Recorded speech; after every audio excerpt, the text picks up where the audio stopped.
Hi guys! Ngayon nga pala ay pumunta kami ng El Nido.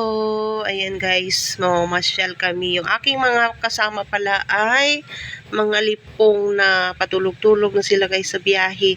Kasi nga malayo pa naman ang aming pupuntahan. So ayun, mag-relax muna sila. And then dito guys ay napahinto kami. Ang ganda kasi ng spot dito banda sa may Liminangkong. Yan, nag-stop muna kami dito para mag-picture taking at mag-video-video dito sa area na ito. So yun guys, dumiretso na kami ng El Nido at yan nga guys ay nakarating na kami ng El Nido. Yan, ito po ang El Nido. Yan. Tingnan nyo guys, maraming mga nasirang mga ano dito ni Tino nung bumagyo. Ang daming nasirang mga bahay, mga building. Kasi nga sobrang lakas ng bagyo. Tumama dito sa El Nido. So yun guys, medyo malayo-layo pa naman sa bayan yung aming tatahakin. Dahil nga sa unahan pa ng bayan ng El Nido ang aming pupuntahan. Pero dito sana ay mag-ikot-ikot muna kami no bago kami pupunta doon sa aming sa aming tawag niyan sa dadayuhing lugar. So yun guys, nakarating na kami dito sa aming pupuntahan na ito sa lolo at lola nila Marian at Dylan. Papa at mama ni Kibi nandito nakatira. Ito yung mga cottage nila guys. Ayun, tinamaan din niya ng bagyong Tino. Tingnan niyo yung iba dyan ay nasira dahil nga sa sobrang lakas ng hangin. Medyo nasira yung iba. Then guys, paligo-ligo ang aking mga chikiting. Nag-enjoy talaga sila nung pagdating ng El Nido. Ang gusto talaga nila dito ay mag-swimming. So yun guys, nag-swimming. Naka-swimsuit pa yan si Marian at si Sia. Talagang ini-enjoy nila ang pag-swimming kasi nga sa Taytay ay wala kaming dagat. So ayun guys, meron palang dito, palay ang lolo nila. So yun, nagano na siya. Kasi hapon na, niligpit niya na yung palay. Kaingin to siya guys. Niligpit na nila kay hapon naman. Yan, dito dahil hapon na guys. Nagano kami dito, ikot-ikot naman kami dito sa kanilang lugar. Na-miss talaga ni Kevin itong lugar na ito guys. Yan ang pamangkin niya may dala-dalang laruan. Binabawi niya yung laruan guys kay kinuha ng kanyang mga pinsan. So yun, iuwi niya na raw yung laruan niya. So yun, dito yan sila nakatira guys.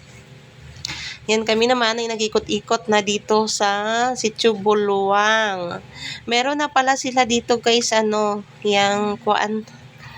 gym. Nung last time na pumunta kami, wala silang gym. Ngayon, meron na. So, mag-enjoy si Kevin maglaro dito kahit mainit. Ay mayroong bubong o kung umulan man. Maganda na dito. Manood kung mayroong mga activity dito dahil may bubong. Sakop pala ito ng school. So, namasyal kami dito kasama ang mga bata kay si Kevin nga ay gustong mag-basketball guys. Kaya sumunod kami ni Sia at ni Marian para manood. So, nag-ikot-ikot nga kami dito sa lugar na ito. Kasi ngayon lang kami ulit nakabalik guys. Gawa ng busy kami sa trabaho. Then yung mga bata kasi nagpasok na sa school.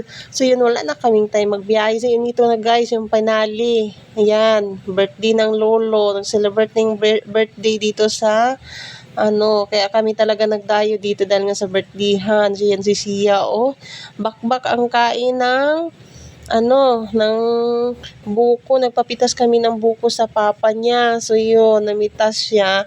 Grabing bakbak ni Sia, hapon pa lang. Sabi ko nga, sabaw lang kailangan ko. Ay yung laman pala, gusto nilang kainin ni Marian. So yun guys, pinahiwa-hiwa sa papa.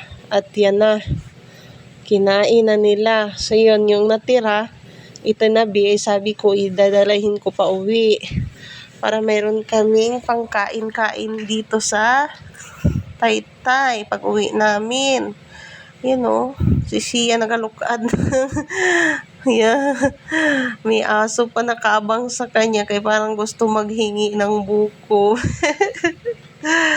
Yeah. Ang Kevin nakikipagmaritisan pa. So yun guys, enjoy pa ang Sia magkain. Gingat-ngat na pati yung balat.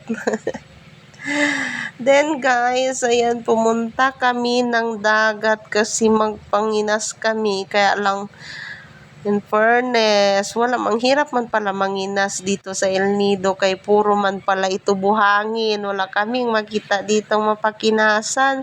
Puro buhangin. Ang haba pa naman guys ng hibas. Grabe kalawak ng hibas. Kaya lang wala ditong mga shells. Hindi katulad sa Taytay na may makita ka pang shells. Dito wala talaga. Puro na lang puro na lang buhangin ito guys. Medyo malayo-layo. May pinuntahan kaming area na may mga isda yung pinapanghuli nila.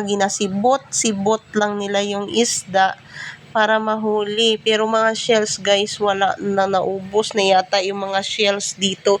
At saka siguro dahil walang matitirahan yung mga shells dito sa area na ito, kaya wala ka nang makita dito. Baka lumipat na sila ng pwesto dahil nga bumagyo at bumaha dito. So natabunan na siguro sila, hindi ko lang alam, hindi ko sure. Yun, sumama ako dito guys, pero alam nyo ba, naiinis lang ako pag naglakad-lakad ako dito sa dagat, ay pinagkakagat ako ng niknik. Kaya hindi kasi ako kilala ng mga niknik dito guys, kaya naiinis ako pag ako dito, pupunuin talaga ako ng niknik.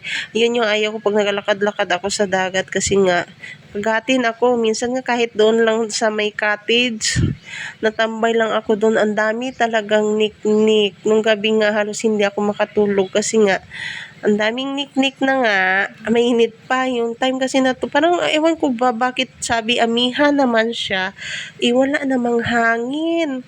Wala kaming naramdaman ng hangin ng time na yun. Kaya talaga si Sia nung pagkagabi ay umiyak kasi nga yung naiinitan na nga, kinakagat pa siya ng niknik. No choice kami. So, kailangan mag-provide ng lolo at lola ng kanilang electric fan. So, yun, para mahanginan si Sia. Sabi ko nga kay Sia, next time Sia, kung pupunta ka ng El Nido, magdala ka ng sarili mong fan para hindi ka maghahanap ng fan, nakakahiya ka. So, yun, ang papa niya nagbigay ng fan, ang lolo. Kasi hindi siya makaano doon guys, sa yun nga, pagkatanghali ay nagbiyahe na kami guys, pabalik ng Taytay dahil nga may gagawin pa ako. So yun, kailangan ko nang magbiyahe namin lahat. At pagkatapos niyan ay dumaan muna kami dito sa Dipnay. Ang ganda pala dito sa Dipnay guys, kasi mayroon ka makikita dito malalaking bangka. Dito pala nakatambay yung malalaking mga bangka guys. At dito rin nakatambay yung malaki, bangka na malaki yung sa Coast Guard. Puntahan sana namin dito yung kuya ni Kevin kasi nga ay ewan ko kung ano gagawin niya doon. Pero hindi naman namin napuntahan, ay nandoon pala sa kalagitnaan yung bangka ng kuya niya. So yan, nag-ikot-ikot na lang kami dito sa area na to guys para magtingin-tingin. So yan, ang ganda guys. Makikita mo malalaking bangka. Meron pala ditong mga foreigner na nagasakay, biyahe papuntang Coron daw yon. Nakita namin dito. Dito pala sila sumasakay para yung parang island hopping, pero pang malakasan na yun, mga pang 1 week na mga biyahe. Dito pala yun. Ang ganda guys. Ngayon lang ako nakapunta dito, so bago ko lang siya nakita. Ganda ng area dito guys. Tsaka malinis siya at tsaka malawak ang area. Para talaga siyang daungan ng malalaking mga katulad sa kung naano nyo yung sa Mindoro, malalaking mga bangka, mga paskat. Siguro dito rin sa dumadaong yung, nga pala, parang meron nga pala ditong dumadaong naruro. Yan. Diba? Ang ganda ng area. Ang laki. Bago lang kasi ako nakapasyal dito, kaya na-amaze talaga ako guys. Yan kung makikita nyo, yung mga bangka, nandyan sila nakatambay sa may fort. Yun. Tapos kami, maghihintay lang sana kami dito.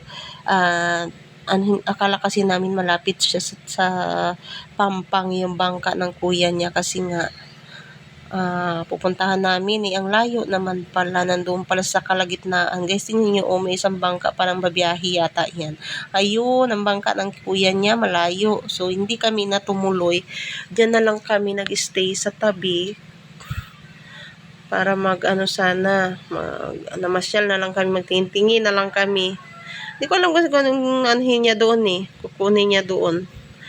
So yun, Ito naman yung bangka, oh. Ang ganda, guys. Kanyang kalaki yan. Milyon ang halaga. And dito sa kabila naman yan yung Coast Guard. Nandyan yung bangka nila nakatambay. So, yun. Diba, nakapasyal kami saglit dito, guys, bago kami uwi ng Taytay. Back to basic naman kami, guys. So, yun, oh. Ganda ng area dito, ang linaw ng paligid. Okay, yun lamang, guys. Wala na akong ibang masabi sa ganda talaga dito. Sarap magtalon dyan, oh. Ganda ng dagat. Nakakatakot lang kaya hindi man tayo pala marunong maglangoy. Hindi tayo katulad ng iba dyan, eh. Magaling sumisid. Diba? Ayun. Thank you for watching, guys. Ang tagal matapos na video. Pinapatapos ko na lang sana, eh. Kaya lang ang tagal. Pinapaikot-ikot pa kasi yung video, no. Nakakahilo ba? Yan, guys. Thank you for watching. For my next vlog ulit. Bye, guys. Di ko kapugong unsaon pagington, ning gibati ko nga para sa imo puhon.